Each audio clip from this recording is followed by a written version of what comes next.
الرحمن الرحیم والصلاة والسلام علی رسولہ الکریم وعلی آلہ واصحابہ اجمعین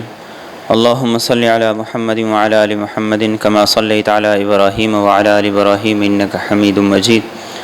اللہم بارک علی محمد وعلی آل محمد کما بارکت علی ابراہیم وعلی آل ابراہیم انکا حمید مجید۔ ابراہیم علیہ السلام کی قرآن کریم کے اندر ایک بڑی خوبصورت دعا ہے، ربی جعل ھذا بلدا آمنا، اے میرے رب تو اس شہر کو امن والا بنا۔ ابراہیم علیہ السلام نے سرزمین مکہ کے لیے اللہ رب العزت سے امن کی دعا سب سے پہلے کی، وَرْزُقْ أَهْلَهُ مِنَ الثَّمَرَاتِ، اور معیشت کی دعا بعد میں کی۔ اس سے یہ بتایا گیا کہ اسلامی معاشرے کے اندر امن سب سے اہم ہے۔ اسلامی معاشرے کے اندر امن کی اہمیت ساری چیزوں سے بڑھ کر ہے۔ معاشرے میں امن ہوگا تو اس کے ساتھ خوشحالی بھی آئے گی، اس کے ساتھ معیشت بھی بہتر ہوگی۔ تمام ان راستوں کو بند کیا جن راستوں سے حقوق کی پامالی ہوتی، اور ان میں سے سب سے اہم چیز ظلم کو روکا۔ معاشرے کو ظلم سے باز رہنے کی تاکید اور تلقین کی، اور ظلم کرنے پر اسلام نے سزائیں متعین کی۔ قتل ایک ظلم ہے، اس پہ قصاص کی سزا متعین کر دی۔ چوری کرنا ایک ظلم ہے، اس پر ہاتھ کاٹنے کی سزا متعین کر دی۔ اور ڈکیتی کرنا، راہزنی کرنا، یہ ایک ظلم ہے، اس پر اسے کہا گیا کہ سولی پہ لٹکا دیا جائے یا اور کوئی سزا دے دی جائے تاکہ معاشرے کے اندر جرم کو روکا جائے، جرم کا سدباب کیا جائے۔ اور رسول اکرم صلی اللہ علیہ وسلم کی بے شمار احادیث ہیں جن احادیث میں آپ صلی اللہ علیہ وسلم نے ظلم کو روکنے کے لیے صحابہ کرام کو اپنے فرامین سے بھی اور اپنے عمل سے بھی یہ بتایا کہ ظلم کو کبھی برداشت نہیں کیا جائے گا۔ اور ظلم یہ وہ جرم ہے کہ جو صرف ظالم تک محدود نہیں رہتا۔ ہمارے معاشرے میں یہ سوچا جاتا ہے کہ اگر فلانا ظلم کر رہا ہے، فلاں شخص زیادتی کر رہا ہے تو وہ اس کی ذات کے ساتھ ہے، میرا تو اس سے کوئی لینا دینا نہیں، وہ اپنی قبر کو باری کر رہا ہے۔ اسی طرح کی ایک بات ایک شخص نے حضرت ابو ہریرہ رضی اللہ تعالیٰ عنہ کے سامنے کر دی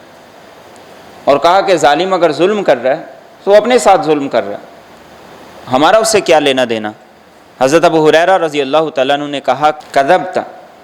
جھوٹ بول رہے ہو، غلط کہہ رہے ہو، ایسا نہیں ہے۔ ظالم کے ظلم کے اثرات اس حد تک پھیلتے ہیں کہ ایک پرندہ اپنے گھونسلے کے اندر مر جاتا ہے۔ ظالم کے ظلم کی وجہ سے ایک پرندہ اپنے گھونسلے کے اندر مر جاتا ہے۔ انس بن مالک رضی اللہ تعالیٰ عنہ نے بھی اسی سوال کے جواب میں یہی بات ارشاد فرمائی۔ آپ نے فرمایا کہ ظالم کے ظلم کے اثرات اس حد تک پھیلتے ہیں کہ ایک گو اپنے بل کے اندر بھوک کی وجہ سے اور نحیف اور کمزور ہو کے مر جاتی ہے۔ ظالم کا ظلم، اس کے اثرات اس حد تک معاشرے کے اندر پھیلتے ہیں۔ اور اللہ کے رسول صلی اللہ علیہ وسلم نے بار بار تاکید کی، ایاک ودعوۃ المظلوم، مظلوم کی بد دعا سے بچنا،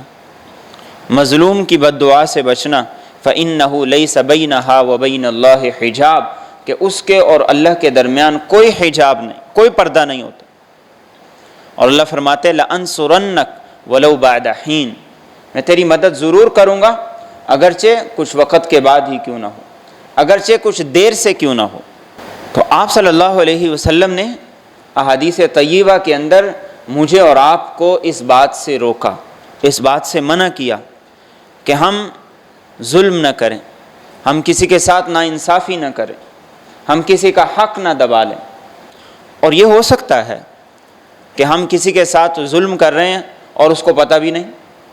ممکن ہے ہم کسی کے ساتھ فراڈ کر رہے ہیں، اس کو پتہ نہیں ہے، لیکن قرآن کریم کہتا ہے وَلَا تَحْسَبَنَّ اللَّهَ غَافِلًا عَمَّا يَعْمَلُ الظَّالِمُونَ، ظالم جو کچھ کر رہے ہیں اللہ کو ہرگز اس سے غافل مت سمجھو،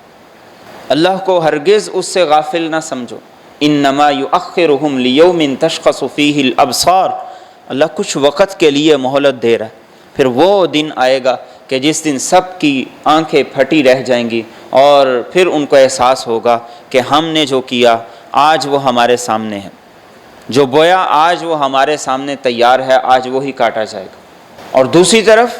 اسلام نے ہمیں یہ کہا کہ مظلوم کا ساتھی بننا، ظالم کا ساتھی نہ بننا،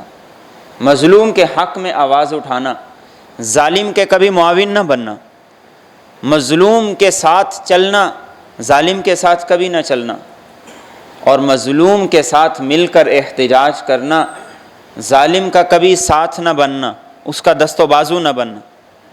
اللہ کے رسول صلی اللہ تعالیٰ علیہ وسلم نے ارشاد فرمایا، امام بیہقی روایت کرتے ہیں کہ جو آدمی کسی مظلوم کے ساتھ چلتا ہے، کسی مظلوم کا ساتھ دیتا ہے، اس کی معاونت کرتا ہے، اس کو حق دلانے کے لیے احتجاج کرتا ہے، تو اللہ رب العزت اس کے لیے 73 مغفرتیں لکھ لیتے ہیں، اور فرمایا کہ ایک مغفرت سے اس کے دنیا اور آخرت کے سارے کام سنور جاتے ہیں، 72 مغفرتوں سے آخرت کے اندر اس کے درجات بلند ہوں گے۔ اور ایک اور حدیث طیبہ میں، اور اسے روایت کرنے والے حضرت عبداللہ بن عمر رضی اللہ تعالیٰ عنہ، نبی مکرم صلی اللہ تعالیٰ علیہ وسلم نے یہ بات ارشاد فرمائی کہ جو آدمی کسی مظلوم کا ساتھ دے، اس کا حق دلانے کے لیے آواز اٹھائے، تو آپ نے فرمایا کہ جس دن لوگوں کے قدم پل صراط پر پھسل رہے ہوں گے، اللہ اس کے قدموں کو ثابت قدم کر کے وہاں سے پار کرا دے گا۔ دوسری طرف رسول اکرم صلی اللہ علیہ وسلم نے یہ بات ارشاد فرمائی، من مشا مع ظالم وہو یعلم انہ ظالم، جو آدمی کسی ظالم کا ساتھ دے اور اس کو پتہ ہے یہ ظالم ہے، اس کو پتہ ہے یہ غلط ہے، اس کو پتہ ہے کہ یہ آدمی دوسروں کا حق دبانے والا ہے، اس کے باوجود اس کا ساتھ دے رہا۔ اگر کوئی ایسا کرتا ہے اور اسے پتہ ہے کہ میں جس کا ساتھ دے رہا ہوں وہ غلط ہے، وہ ظالم ہے، ایسا آدمی اسلام سے نکل جاتا ہے، اسلام سے نکل جاتا ہے۔ آج حالیہ دنوں کے اندر ہم دیکھ رہے ہیں کہ ایک سیاہ فام شخص کی ہلاکت ہوئی امریکہ کے اندر، اور سارے کے سارے لوگ احتجاج کے لیے نکل آئے۔ یہ معاملہ ان کا بہت پرانا ہے کہ وہ سمجھتے ہیں کہ جو سیاہ فام ہیں ان کے کوئی حقوق نہیں ہیں، ان کی کوئی اہمیت نہیں ہے، ان کو جینے کا حق نہیں ہے۔ لیکن آپ یہ اندازہ کیجئے کہ ایک شخص کے قتل پر پورے کا پورا امریکہ باہر نکل آیا، اور کن حالات میں؟ جن حالات میں کرونا وائرس کی وجہ سے وہاں تباہی پھیلی ہوئی ہے، لاکھوں اموات ہو گئیں، اور وہ لوگ کس لیے نکلے ہیں؟ تاکہ مظلوم کا ساتھ بنے۔ آج میں اور آپ اپنے معاشرے کو دیکھیں، میں اور آپ اپنے معاشرے کا جائزہ لیں کہ کسی شخص کی کرونا وائرس کی وجہ سے موت ہو گئی، ہم اس کا جنازہ نہیں پڑھنا چاہتے، حالانکہ یہ بات WHO نے کہہ دی ہے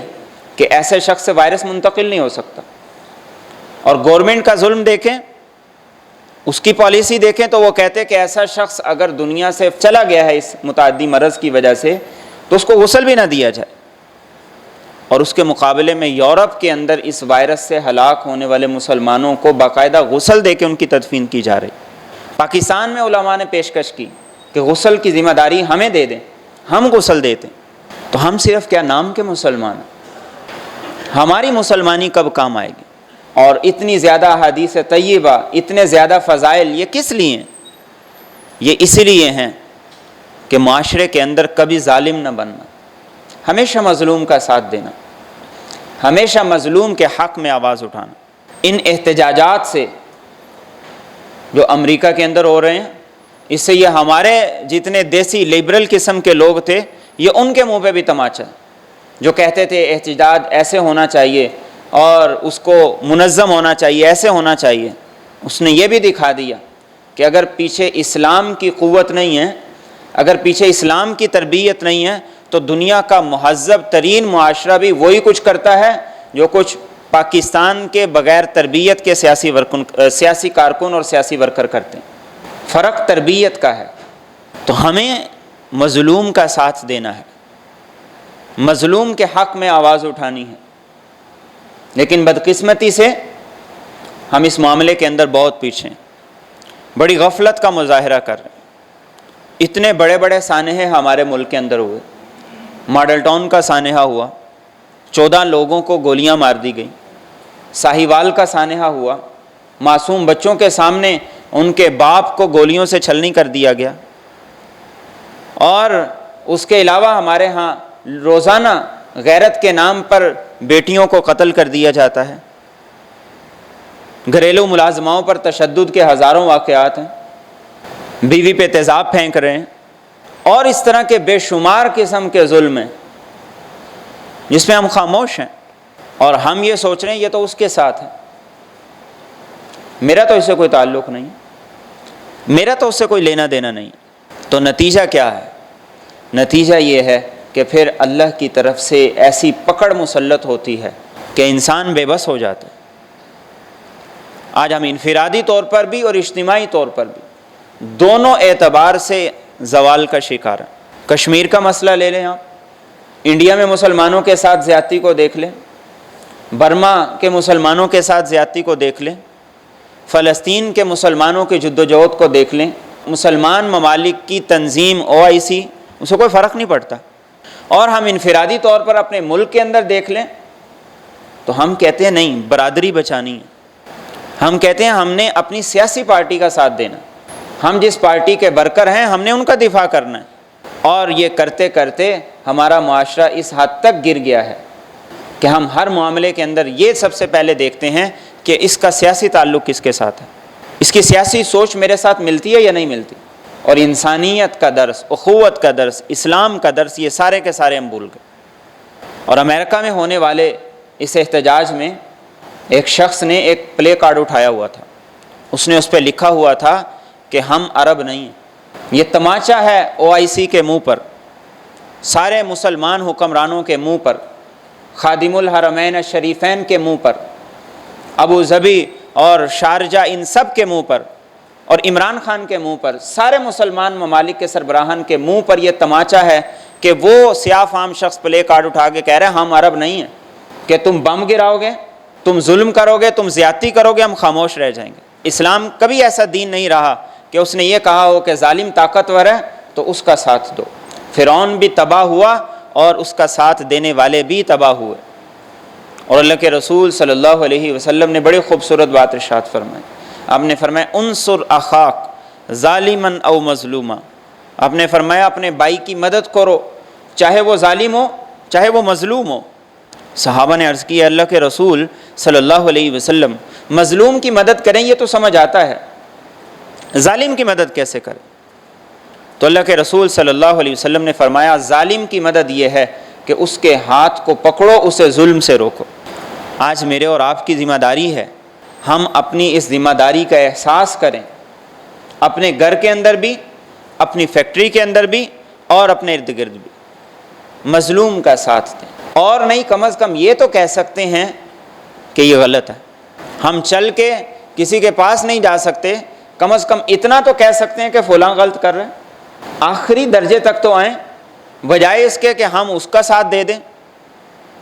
ہم اس کے معاون اور مددگار بن جائیں، اور ہم اس کے دفاع کے اندر دلائل دیں۔ تو اس لیے میں اور آپ اپنے قبلے کو درست کریں، اپنی سوچ کو درست کریں، ظالم کو ظالم کہیں، غلط کو غلط کہیں، مظلوم کا ساتھ دیں، اس کے دست و بازو بنیں، اور جس حد تک ہو سکتا ہے ہم اس کا حق دلانے کے لیے اس کا دفاع کریں اور اس کے لیے کوشش کریں۔ اللہ مجھے اور آپ کو صحیح فہم اور عمل کی توفیق عطا